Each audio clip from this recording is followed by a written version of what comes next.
Hey guys, haven't talked a lot of PvP, and today I would like to change that for you Titans out there.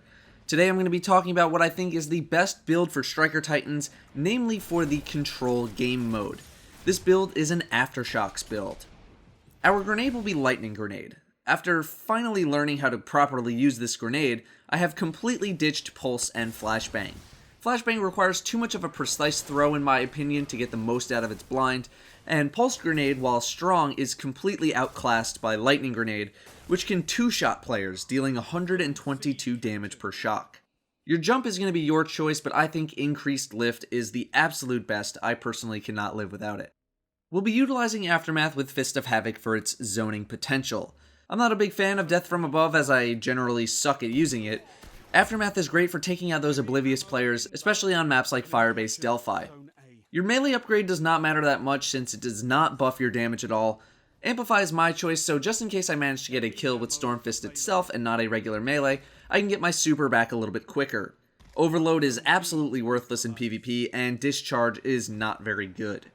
My passive stat upgrades are Codexes 1 and 5, maximizing my armor and recovery. I do not value agility very highly. Armor is an interesting case because when the meta is dominated by auto rifles, the amount of times you'll be saved by having a couple of extra hit points matters very little. But an oversight I had in my armor, recovery, and agility video is that for very specific weapons and very specific amounts of damage being dealt, it can be a lifesaver, and once we see a shift out of the auto rifle dominance metagame, like I think we're going to be seeing eventually, armor will be of higher value. Aftershocks will be our first passive, which boosts the duration of Aftermath and Lightning Grenade. Both will tick an additional time before dissipating, which, while it doesn't sound like a lot, is about a 25% increase in effectiveness. The final tier will be up to you. I am personally not that good with shoulder charge, but I know others are, and if you're more comfortable with it, then use it. I imagine you'll get the best use of shoulder charge in something that isn't control. Unstoppable is nice to really make sure that you get off that Fist of Havoc, but if you use Death from Above, I don't think it's needed because you end up moving really fast and usually are coming from an angle that people don't expect.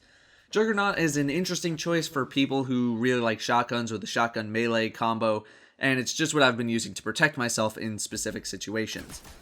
What is nice about this build is that if you use Helm of Inmost Light, you'll still get Death from Above and Headstrong since they're not in the build. Nothing overlaps, you won't waste anything from the Helm at all, and no talent choices are wasted. I choose to use the Armamentarium to really get the most out of Lightning Grenade because I play a lot of Control where Lightning Grenade performs at its best. Let's check out a few clips. The reason Lightning Grenade is so good is because it packs a massive punch and because it's not something that's on the ground or is visually around for a long time. It's very hard to spot. Being the first player to a choke point at the start of a game essentially guarantees a kill or two.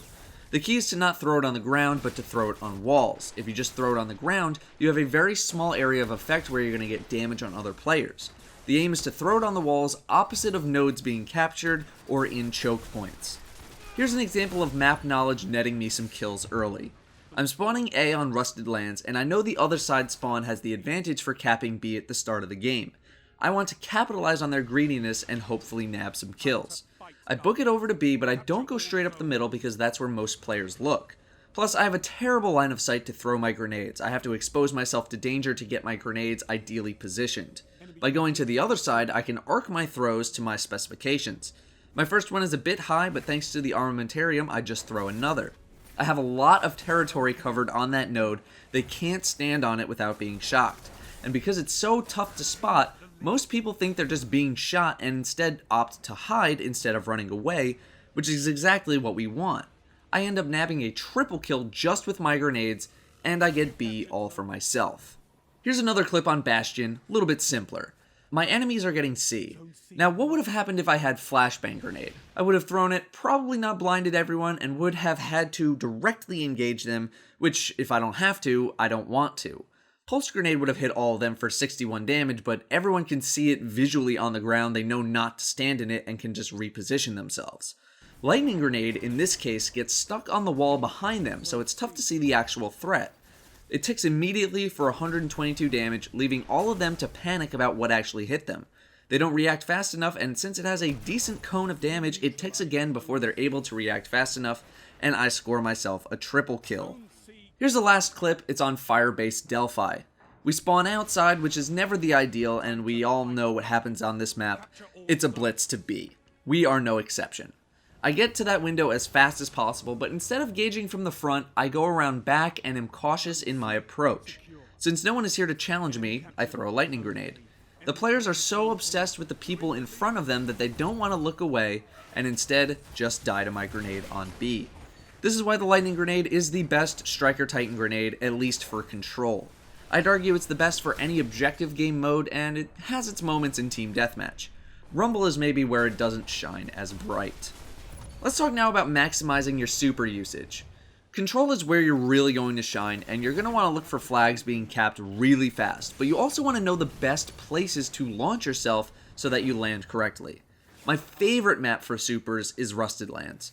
In this clip, I noticed my entire team over by A, and that's not good because that means my team has no presence on the map. I hesitate a little bit, but as soon as I see C getting captured that quickly, I book it because I know that's going to be a good opportunity to super. I actually get there a second later than I would have liked to, but I still managed to launch from an unexpected location, and by the time my opponents realize it, my damage reduction is already active, and all they can try and do is get away. They do not. There are so many cool places to carry your momentum. You can launch from the A hole in the wall, you can launch yourself over the B wall, you can launch over both walls going to C. It's a ton of fun. My favorite thing to do is to combo shoulder charge with Fist of Havoc in the air to get some good distance and to just be fancy. Anyway guys, try out that build if you haven't been doing it already. Let me know how it works out for you guys. You can leave me some feedback on Twitter at Datto's Destiny. Thanks for watching guys, and get to smashing.